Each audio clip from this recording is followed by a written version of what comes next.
dass die Geister und die Dämonen mir beistehen mögen.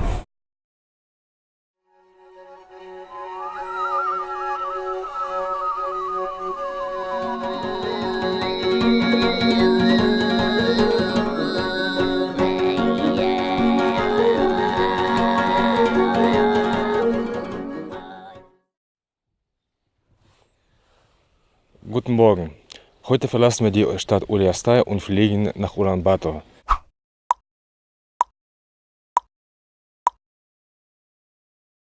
Und zwar wir drei, also ich, Mugi und Peter. Der Agi muss leider den ganzen Weg zurückfahren. Und ja, heute scheiden sich unsere Wege. Und Agi, wie geht es dir? Ja, mir geht es auch ganz gut. So wie gesagt, okay, wir werden auch diese Provinzhauptstadt Uliastai verlassen. Und okay, leider, ich musste ganz allein die ganze Strecke zurückfahren. Oh, es ist so ein bisschen traurig. Ja, aber trotzdem, es war sehr schön. Wir sind schon 12 Tage unterwegs zusammen und war so. Okay, sollen wir die 3 Wörter oder so? Die machen wir später im Flughafen. Klar, okay, gut, alles klar, gut. Ja, dann lass uns erstmal nach Flughafen ankommen, ne? Okay. Ja. Kurz, Mugi? Ja, mir geht es auch gut. Es ist ja schon ja so, ganz kurz vor der Aufgang von der Sonne, also dass wir vielleicht auf dem Flughafen den Sonnenaufgang genießen kann. Also sonst mir geht's gut und dass wir so eine schöne Freundschaft zwischen Mongolei und Deutschland so entwickelt haben. Also so, das freut mich sehr. So, ja. Und das bleibt uns weiter so, denke ich schon. Ja, also das freut uns auch. Peter. Ja, mir geht es viel zu gut für ein Adieu an die Natur. Schade, es geht in die Zivilisation zurück, aber gut, man kann es halt eben nicht ändern und wir stehen dazu und geht's halt zurück. Okay, Peter, versuch einmal mit dem Finger zu schnipsen. Oh.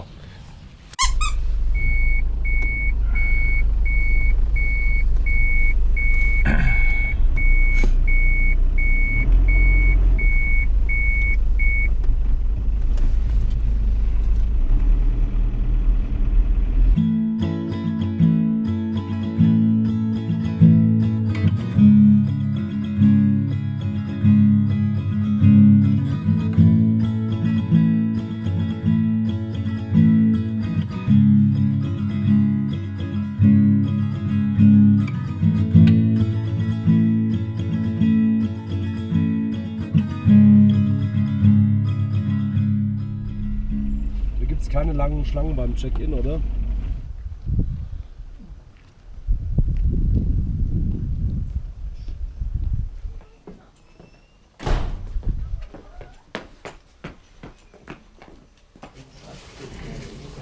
Wir sind im Flughafen von Uliastai und spielen jetzt ein Spiel.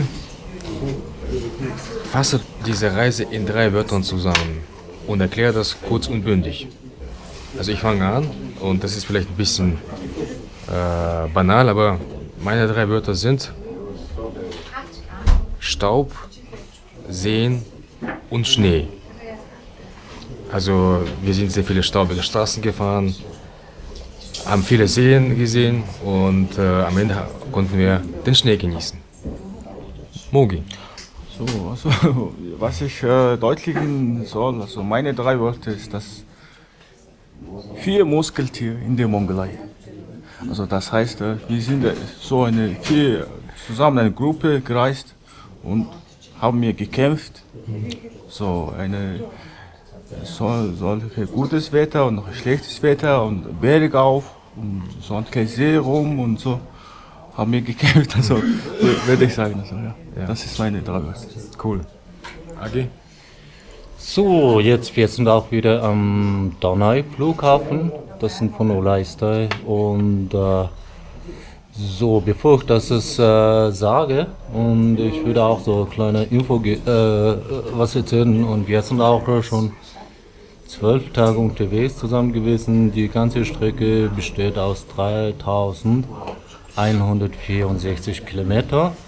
Bis zu diesen Provinzhauptstadt, von der Provinzhauptstadt bis hier Flughafen 27 dazu ist.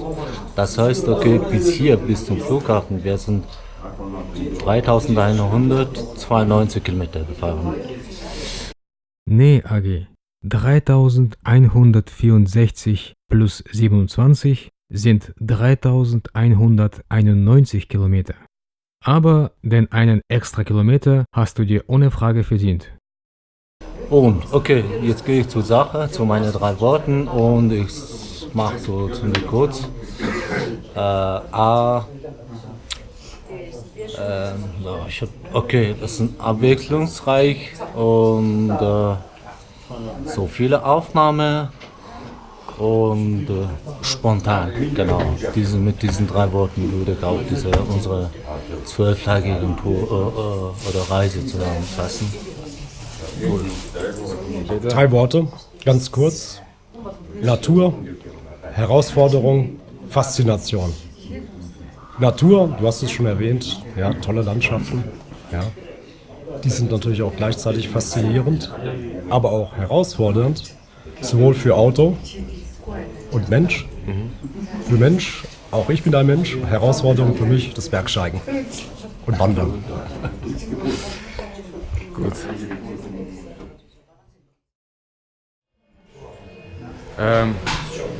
Es ist an der Zeit, sich von Agi zu verabschieden. Und, Ich verrate euch schon mal was. Wir wissen es zwar noch nicht, aber sich von Agi zu verabschieden ist zu früh. da möchte ich nochmal vielen Dank sagen eigentlich für deine tolle Leistung als Fahrer und einfach als Kumpel. Und es war einfach eine tolle Reise und du hast es richtig gemacht mit dem Autofahren und hast auch gute Tipps gegeben und hast es alles gut ausgeglichen, ne, mit deinen sehr detaillierten und informationsreichen Aussagen und Hinweisen. Ja, kann ich mich nur anschließen. Ja, auch persönlich einen ganz großen, dicken Dank. Hat gut gepasst. Und ich verleihe dir hiermit den Best Drivers Award 2017. Okay, gut. Da bin ich sehr geehrt mit diesem besten Driver. Ja, es war auch sehr, sehr schön mit euch zu reisen, aber ich habe mit dem Hugo eigentlich bis jetzt keine Reise gemacht, aber das war eigentlich das erste Tour. Ja. Das war auch schon ziemlich auswechslungsreiche und Abenteuer und es war super schon auch so viele Aufnahmen, Filme und so weiter, das muss ich auch sagen. Ja. Jeden Morgen so ein bisschen zusammenstehen und dann Kommentare abgeben und wie das ablaufen. Lass dich drücken. Guter Heim. Also, danke nochmal für die Kumpeltour. Und gute, sichere Fahrt nach Hause, ne? Nach Ulaanbaatar. Ja, genau. Also, verfahrt Ciao.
Leute, Das ist echt.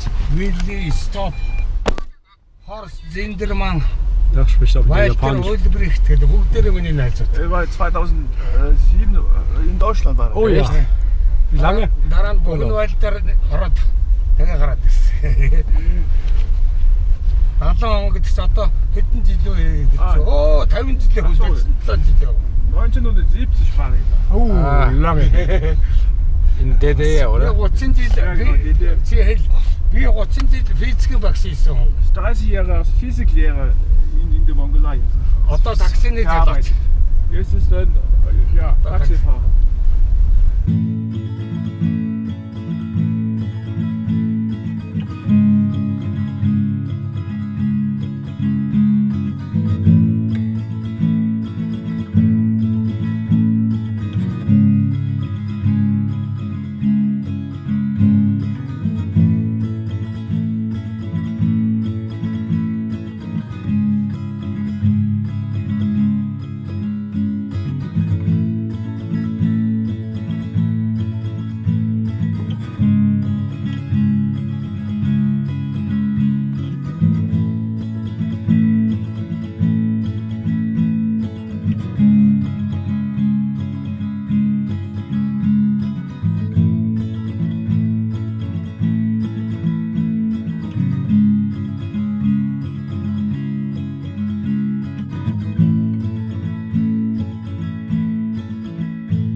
Danke sehr.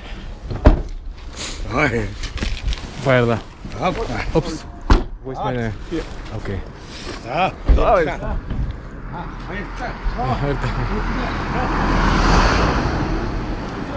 Diese Bäume habe ich selber gepflanzt. Wow. Da hinten ist mein Garten.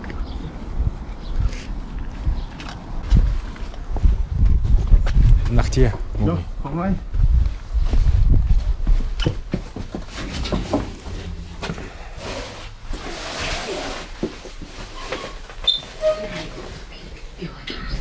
Komm rein, Alex.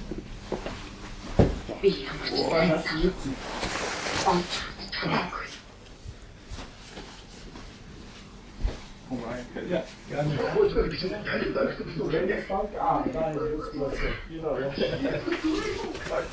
Oh, ziemlich groß, Mogi, ne? Meine Kleidung wechseln. Ja, genau. Cool. Ja, mein Mountainbike. Nicht schlecht. Trainingsstation hier, oder wie? Im Winter mache ein bisschen Training. Also Winterzeit ist es schwer, so wandern und so. Dann empfiehlt sich. Genau. Ja. Super. Was die Zeit, nur keine Hektik. Wir setzen uns auf die Sofa, ne? Genau, da kannst du dich in Ruhe Ja, also umkleiden. zu Hause, oder? Ja, fühl dich einfach wie zu Hause.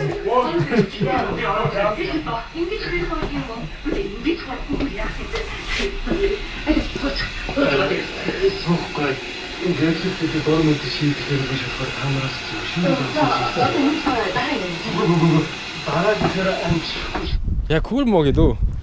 Schön, gemütlich. Badefeld, Gewächshaus. Mein Afterauto. Ich habe einen Hund, Oh, dein Hund. aber er ist harmlos. Ja, was ist denn?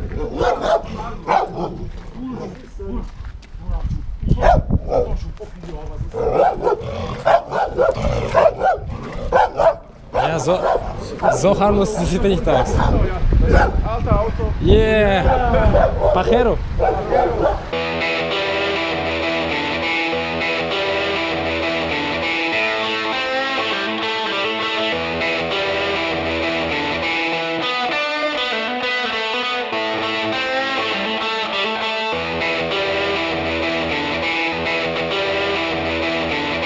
Schön sauber, ne, Mogi? Ich habe Angst, den ja zu verschmutzen. Ist der jetzt größer oder kleiner als der Isuzu? Im Kofferraum ist nicht aus, oder?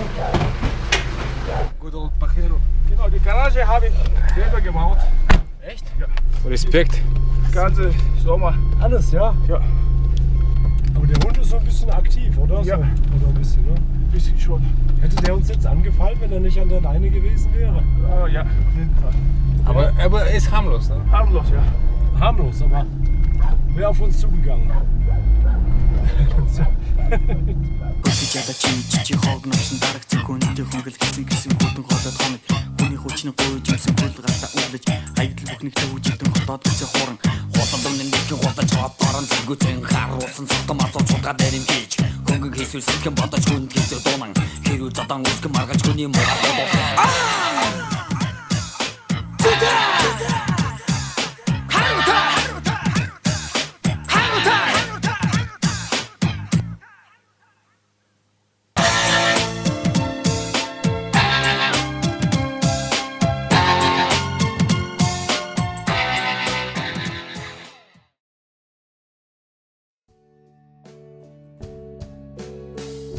Nach einer kurzen Pause im Hotel machen wir uns in die Stadtmitte auf, um das Choijin Lamen Museum zu besuchen. Allerdings mit einem klitzekleinen Problem im Hinterkopf. Peter hat seinen Reisepass verloren.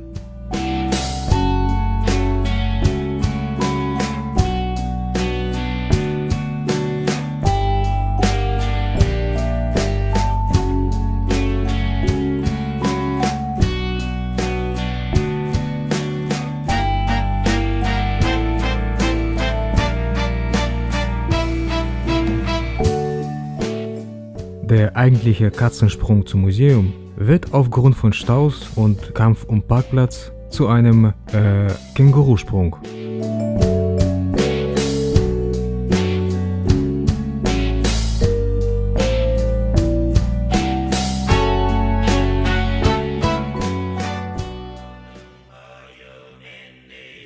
Der Choijin Lamen Museum ist ein Tempelkomplex, der zwischen 1904 und 1908 für das Staatsorakel gebaut wurde.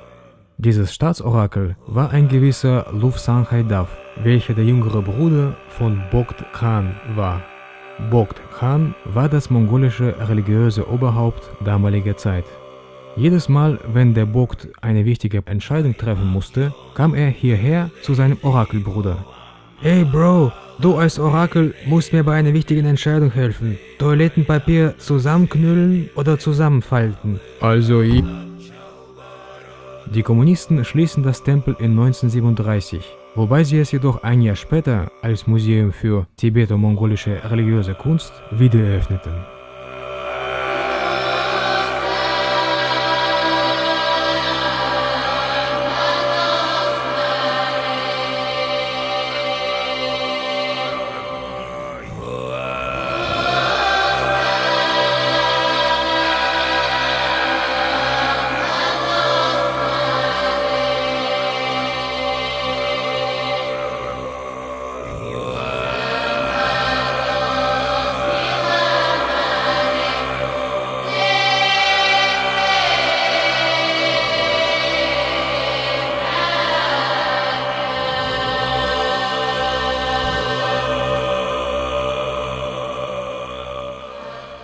So Peter, jetzt warst du in einem Tempel drin und hast viele Zamasken gesehen und interessante Bilder der Hölle.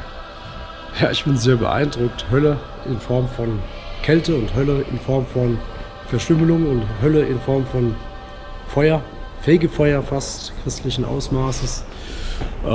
Ich bin überrascht, dass der Buddhismus und der Lamaismus, der hier ja wohl vorherrschend war, derartige Ausprägungen gefunden hat.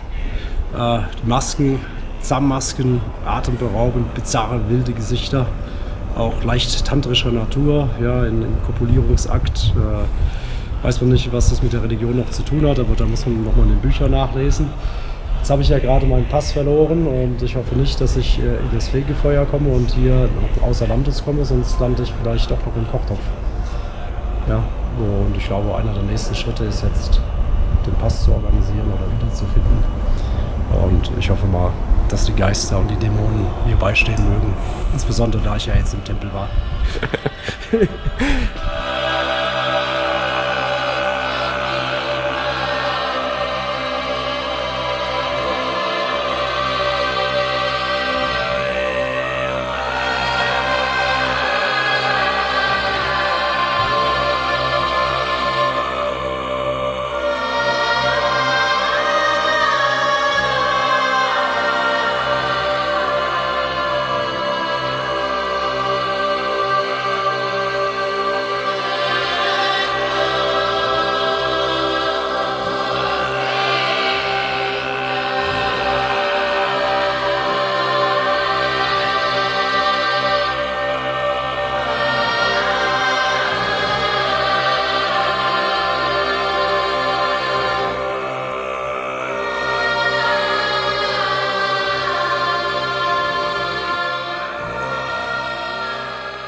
ирж хүүхэд насаа зөөлөөс жог дээр гарах хэрэггүй хүндэг сэтгэл байгаад хатуу бүхэн зөөлөж харгиж ширэн устаж хөгжүүлсэндээ дүүн бол гүсбөд төлөө хүчээ даасан зүтэй хүнэд төсөө тоол кис бүхэн харута зүтэй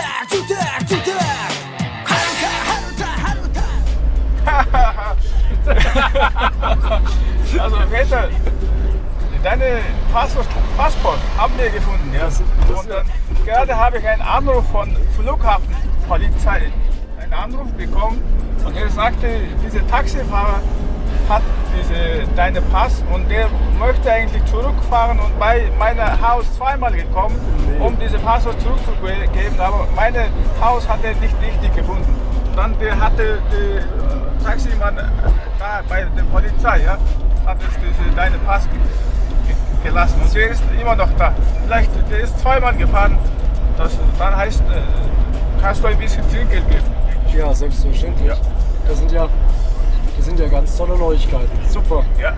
Also, ich muss sagen, Zuverlässigkeit hier einerseits des Taxifahrers ganz toll, ehrliche Leute. Ja. Und auf der anderen Seite auch Effizienz der Polizei. Denn wie bekommt die deine Telefonnummer? Ja, aber jedenfalls toll, ne? Toll, Ja, super, ja. Tag gerettet. Genau, Tag gerettet. Tag gerettet und ein großes Lob an die gesamte Mongolei und deren Administration. Super.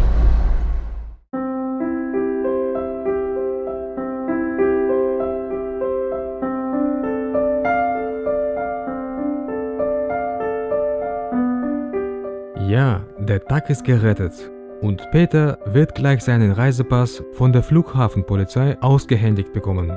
Als Dank will er dem Taxifahrer das von Mogi empfohlene Trinkgeld geben. Der Taxifahrer sieht jedoch einen höheren Betrag als angemessen und bekommt daher das Doppelte, was ihm immer noch zu wenig sei. Aber mehr Dankbarkeit wird heute nicht verspürt. Der Reisepass.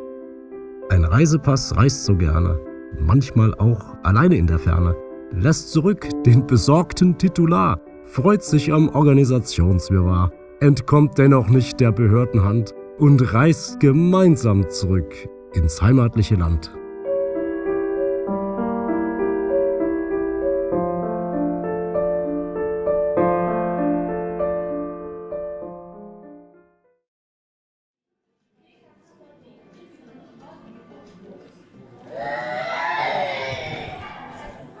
Unser letzter gemeinsamer Abend mit Mogi.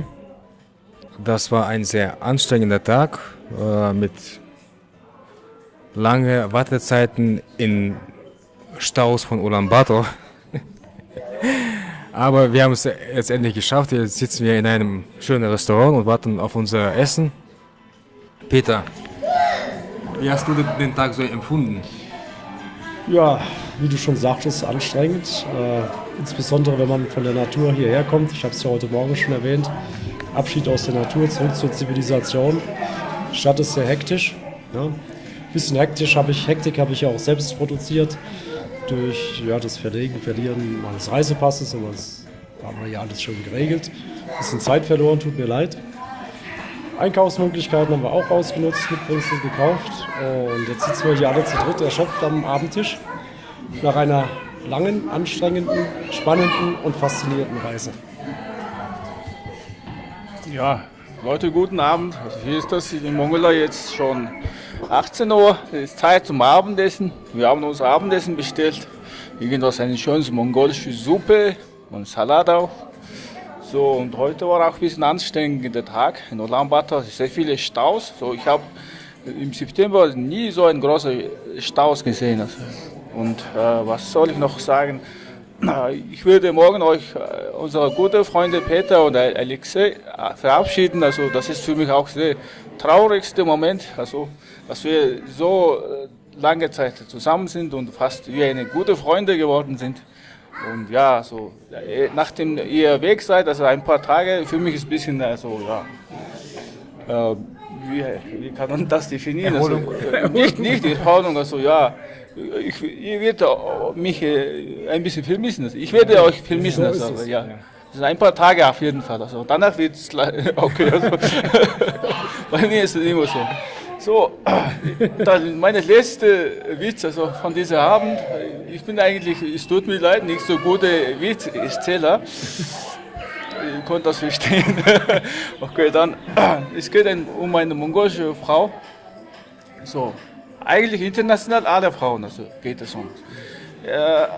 Ein Mann hat es eine Frau gesagt, du bist sehr attraktiv. Also, ja. Erstmal von einer amerikanischen Frau gesagt, ja, du bist sehr attraktiv. Oh, amerikanische Frau ist sehr locker. Wir können heute Abendessen zusammengehen und so. Hat sie geantwortet, ja. Und dann haben die eine koreanische Frau gesagt, du bist sehr attraktiv. Eine koreanische Frau ist sehr scheu. Oder sowas. Also, und sehr rote Wange ist rot geworden und so.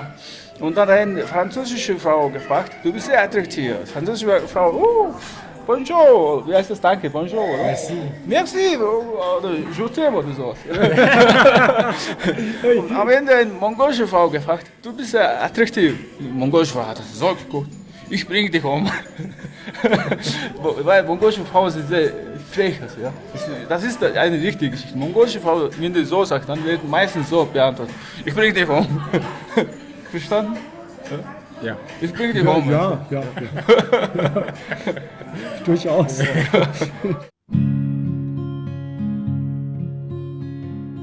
Ach, Mogi, deine Witze, sie werden mir fehlen. Wie auch das Gefühl des Abenteuers.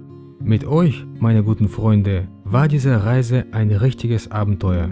All die Sanddünen, Steppen, Seen und Berge waren eine wundervolle Kulisse für dieses Abenteuer. Mongolei kann einen so richtig süchtig machen. Süchtig nach Freiheit. Eine gute Dosis davon habe ich hier bekommen.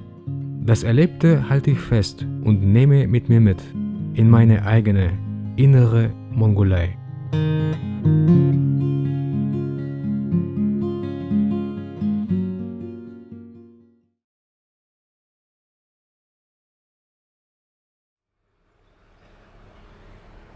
Guten Morgen. Heute ist der Tag, an dem wir zurückreisen und wie vor einem Jahr passiert heute nicht viel. Also wir fliegen nur nach Deutschland und eine Überraschung, unser Agi ist wieder dabei. Von der Straße auferstanden, Ja. sozusagen. Ja Jungs, also wenn ihr wieder alles schön versammelt seht, die 4 Musketiere, dann wie geht es euch? Oh, mir geht's super gut. Also heute ist das leider unser letzter Tag von der Reise, dass ich euch verabschieden muss. Wie gestern Abend ich gesagt habe, das ist ein traurigster Moment für mich.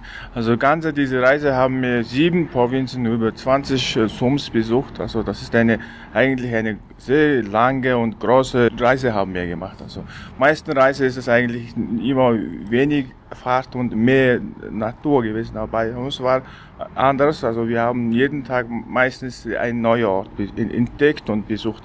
Und was für diese Reise für mich schön war, manche Provinzen war ich im ersten Mal da und hat es mich sehr gefallen. Und ich werde euch eine gute Reise und einen guten Flug nach Hause und ein gutes Leben würde ich wünschen.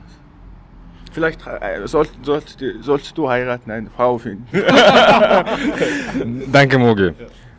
Agi. Ja, Überraschung, ja, okay, gut. Ich hab selber nicht so gedacht, dass ich es so schaffen würde, aber okay, irgendwie, ich habe das etwa so 1100 Kilometer so gefahren, das glaube ich fast. Ich bin gestern Vormittag gegen 11 Uhr so losgefahren und gegen 4 Uhr bin ich ja angekommen. Und war die Nacht, für mich war ein bisschen anstrengend, aber ich freue mich wieder die 2 nochmal zu sehen und dann bis zum Flughafen zu begleiten durfte, ja. Agi, vielen Dank, dass du gekommen bist, um uns zu verabschieden. Ja, das gesagt habend, Agi nicht. Gestern habe ich den Best Drivers Award 2017 verliehen. Ja, hier nochmal die Bestätigung für deine tolle Fahrleistung. Vielen Dank, schöne Überraschung. Ja, Mogi, Traurigkeit. Ich glaube, wir sind alle traurig. Ja. War eine schöne Zeit, aber gut. Ich glaube schon, die Traurigkeit wird durch Freude überwunden werden, wenn wir irgendwie uns in diesem Rahmen mal wieder treffen. Ja, genau. Vielleicht sogar möglichst bald. Und Ja. zu meiner eigenen Person, Alex, du hast gefragt, wie es mir heute Morgen geht. Erstaunlich frisch. Das mag vielleicht an der städtischen Morgenluft liegen. Ja, also nochmal von mir, Jungs, vielen Dank für diese tolle Reise. Ja, und ich wünsche mir, dass wir uns wiedersehen, ja, entweder hier oder in Deutschland. Ja. So machen wir das. Ja, Ja. Mogi. ist auch Ja. eine schlechte Idee. Ja, Mogi, dann bitte schnipsen mit den Fingern.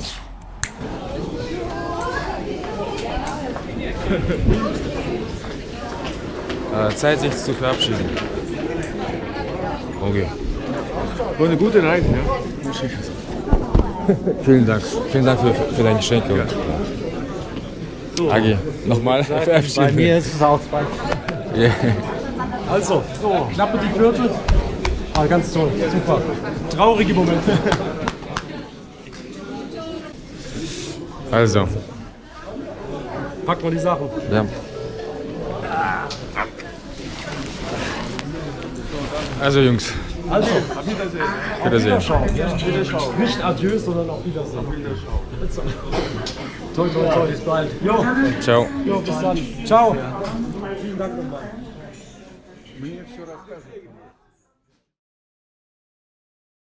So, Mogi, Ich jetzt muss die Mogi nach vorne. komm gell? bitte näher zu mir.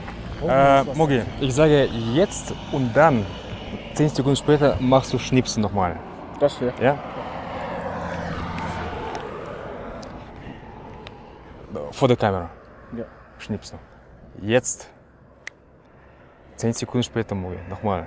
Ja. Jetzt. Ich sage jetzt und 10 Sekunden später. Ach so, ja, alles schnipst klar. Okay, verstanden, ja. du. Jetzt. Ja, wir sind jetzt am Stadtrand von Ulaanbaatar an dem ersten Ovo und gleich darf ich Ihnen euch den nochmal, machen wir es nochmal, ne? Okay. Nehmen die Zunge. Okay, Mogi, also Ja, jetzt ist es immer so. Ja.